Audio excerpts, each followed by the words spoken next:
In a world full of complex relationships, today's story will offer a deep perspective on love and betrayal, a love that seemed perfect. But behind the sweet promises lies dark secrets. Join us as we follow the journey of these characters as they face deceit, tough decisions, and the dark moments of the heart. This story will make you reflect on trust and the choices we make in love.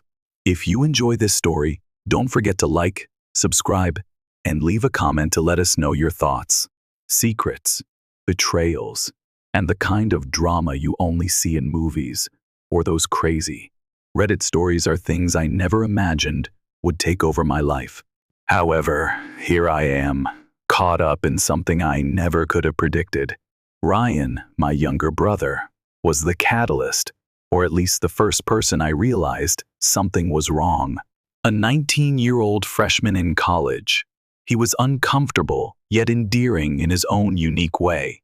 As the older sibling, I was 25 years old, going about my life, working, making ends meet, and attempting to maintain my composure. Our parents were the type of individuals that always hovered over us, criticized us, and treated us like children, even though we were adults, because they believed they knew best. Ryan had always been a little reserved, but he had been acting strangely lately. He seemed preoccupied, jittery, and as if he had a big burden on his shoulders. Something was really wrong, but I didn't understand it until I discovered him slipping away at night. I initially didn't mind. Perhaps he was in a relationship. Perhaps he was simply pushing the envelope as a disobedient teenager. Subsequently, he began arriving home late, with sunken eyes and a tired appearance, his mood fluctuating between defensive and agitated. One evening, my curiosity overcame me.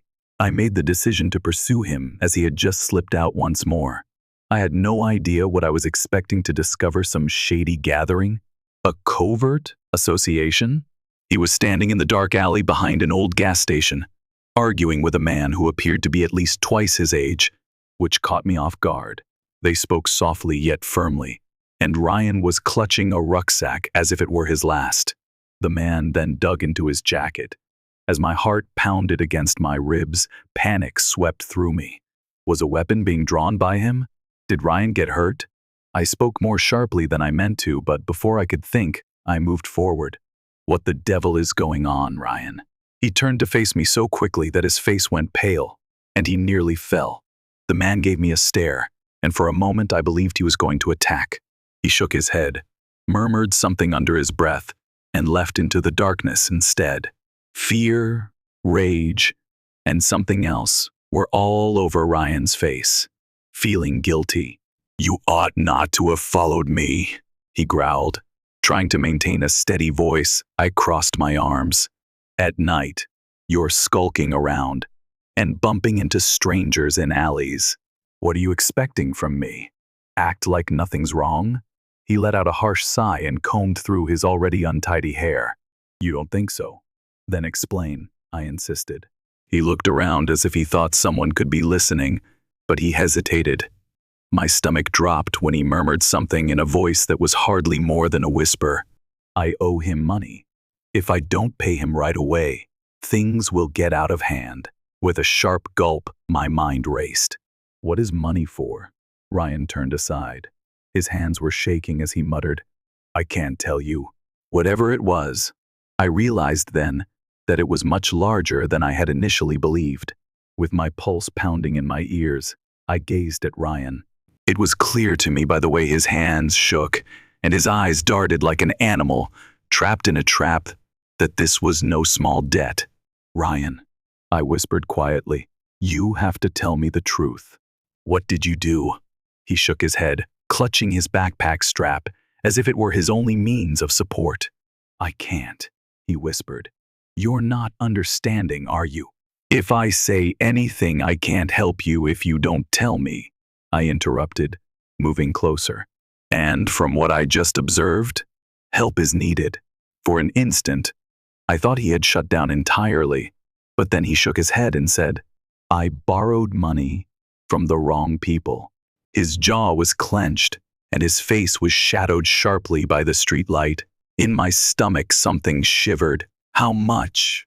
The fact that Ryan paused told me it was awful, and then he murmured, in a voice that was just audible above a whisper, $10.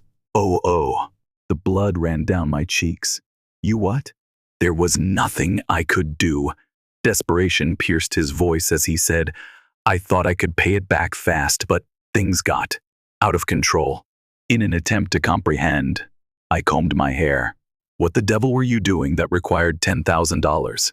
He turned away, saying, It doesn't matter. It really doesn't. You're creeping around in alleys with guys who seem like they'd break your legs without hesitation. I yelled. Do you believe that's irrelevant? Ryan gulped hard and said, It started as a way to make quick cash, but initially he was only doing minor errands and nothing important. But once I got more involved, I began to take chances and place bets I shouldn't have. I believed that I had a system. I believed I might prevail. Trying not to stutter, I let out a short breath. You were gambling? With embarrassment beginning to show on his face, he nodded. At first, it was simply little bets. However, I lost more than I had, so I had to quickly recover. At that point, I took out the loan, and now they want it back, I said as the gravity of the circumstance set in. Again, Ryan nodded. These weren't the type of people that issued courteous reminders, and if he didn't pay, they would come for him. $10,000 wasn't spare change, so I gazed at him, my head whirling. Sucking back my annoyance, I took his arm and said, We're heading home, right now. The night air was heavy with tension, and we strolled in quietly. Ryan didn't resist me because he was too tired and burdened by the disaster he'd made. After we arrived home, I sat him down at the kitchen table and said, Tell me everything, crossing my arms. Every single detail. Despite his hesitation, Ryan sighed and rubbed his temples, presumably sensing from my expression that I wasn't going to let this go. He acknowledged, It started with online betting. At first, I was making little wins, nothing spectacular. However, as I began to lose, I became frantic. I found a man that offered fast loans with no questions or documentation. In the hopes of flipping it, I took the money. But I've lost everything. They're stating that I owe interest now. What level of interest? I inquired, fearing the response already. Double. He pressed a small line with his lips. $20,000. He owed $20,000 to a loan shark, who most likely didn't take late payments lightly. I closed my eyes and let out a deep breath. Moreover, what occurs if you fail to pay? After swallowing, Ryan stated, They promised to come get me. Or for you. We were separated by a thick, oppressive silence. I gritted my teeth and said, You ought to have approached me sooner. I know, he murmured, his voice almost audible above a whisper. I got up and paced the little kitchen, asking, Do they know where you live? Ryan paused, then nodded, saying, I think so. All right, I mumbled under my breath. First things first, we're leaving this place. Get your bag ready. What? Ryan's eyes widened. You heard me, I continued. They'll ultimately come if they know where you live. Furthermore, I won't be hanging around to see what they do. In his heart, Ryan knew I was correct, yet he hesitated as if he wanted to fight. Though I didn't have $20,000 sitting around, I had some friends who might be able to help people who knew how to deal with circumstances like this. So I took out my phone and began making calls as he went to his bed. I wasn't going to let my younger brother's errors consume him, whatever it required. It was difficult for me to breathe because of the weight of what Ryan had done, which weighed down on me like a dense fog and made it difficult to breathe. $20,000 wasn't simply a terrible choice. If he didn't correct it, it was a death sentence. I saw him shoving clothes into a rucksack with unsteady hands, looking like a child again, terrified and bewildered. And even though I was angry, I couldn't bring myself to yell at him because he realized he had made a mistake. He said, We can't just run forever. With my arms folded, I leaned against the doorframe and said, "We're not running. We're being intelligent. Something is different." He laughed without a sense of humor. "Yeah? What's the strategy?" "Genius. We can't fix this unless you have $20,000 sitting around." I didn't yet have a response to that question. I called some friends who owed me favors and individuals I knew from work. Some of them had connections and understood how to deal with this kind of problem. But each time I got the same response: "That's a bad situation, man. You don't want to associate with those individuals." Nobody wanted to touch it, and I couldn't really blame them. When Ryan was done packing, I had nothing left. No money, no backup plan, and no way out of this mess. Grabbing my keys, I said, "Let's go." Ryan paused. "Where?" "A lodging facility. For tonight only. We'll resolve it in the morning." With a nod, he slung the backpack over his shoulder and trailed me to the vehicle. I kept looking in the rearview mirror, half expecting to see a dark SUV following us, waiting for the perfect opportunity to run us off the road. But it was a calm trip, the kind of silence that gives you the impression that something terrible is about to happen. The sense that we were running out of time persisted in my mind. We found a cheap motel on the outskirts of town, the kind that smelled of desperation and cigarette smoke, and the front desk receptionist didn't ask any questions, as long as you paid with cash. It wasn't much, but at least we were out of the spotlight. With both hands massaging his face, Ryan perched on the edge of the bed and said, "I don't know how I let it get this bad." Opposite him, I sighed. "You were desperate. Those who are desperate make poor decisions. But remorse is not something we have time for right now. A solution is required." He nodded, but his eyes told me that he didn't think there was a way to solve the problem. I was about to fall asleep a few hours later when my phone chimed. An unidentified number. After hesitating, I replied, "Yeah? You should have let your brother handle his own problems," said a smooth, calm, low voice over the speaker. Ice formed in my gut. "Who is this?" I insisted. "You know who it is." I grabbed the phone tighter and sat up, looking at Ryan, who had gone into a restless slumber. "What do you want?" "For that," the voice answered, "you already know the answer. 20,000. By Friday. Or else, we begin to gather in different ways." I made myself maintain my composure. "You don't have to pursue him. I'll grab the cash." A soft giggle. "You? This does not include you. Your brother is. However, feel free to take over if you so choose. Please be aware that we will knock on your door if you come through. Moreover, we don't knock courteously." The telephone line died. With my pulse pounding in my ears, I gazed at the phone. We weren't completely forgotten. They knew our exact location, and now time was running out. They had been watching, and they knew where we were, so I sat there, clutching my phone till my knuckles grew white, and the motel room felt abruptly smaller, as if the walls were closing in. I had to think and force myself to breathe slowly and steadily, because panicking wouldn't help. I hated having to wake Ryan, but we couldn't stay here. He had moved in his sleep across the room, murmuring something under his breath, and he looked absolutely weary. "Ryan, get up." I shook his shoulder and got to my feet. He moaned and rolled over, but he quickly sat up after noticing my expression. "What happened?" he asked.